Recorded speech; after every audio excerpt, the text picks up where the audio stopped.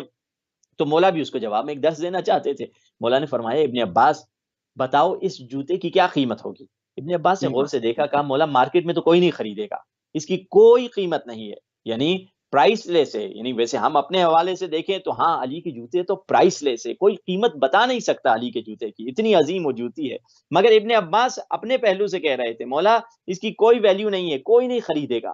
اس وقت مولا فرماتے ہیں کہ ابن عباس یہ جوتی علی کی نگاہوں میں ساری دنیا کی حکومت سے بہتر ہے، مگر یہ کہ اب مولا نے مگر کی شرط لگائی، مگر یہ کہ میں عدالت والی حکومت قائم کروں تب میں حکومت قبول کروں گا، میں نو کمپرومائز والی حکومت کروں گا، میں ظلم کو برداشت نہیں کروں گا. اور اسی لیے حضرت امیر کی زندگی میں اکثر جنگیں تھی، اکثر مخالفتیں تھی، اکثر خانہ جنگی تھی. کیوں تھی اس کی وجہ؟ کیونکہ علی ابن ابی طالب کسی سے کمپرومائز نہیں کرتے تھے. علی وہ حکومت قائم کرتے تھے جس میں 100% عدالت والی حکومت ہو. اور اسی لیے مولا دنیا کی مذمت کرتے تھے اپنے خطبوں میں کہ دنیا کی علی کی نگاہوں میں کوئی حیثیت نہیں مگر یہ کہ میں اللہ سبحانہ و تعالیٰ کی اطاعت کروں، تب جا کر یہ دنیا کی ویلیو ہے.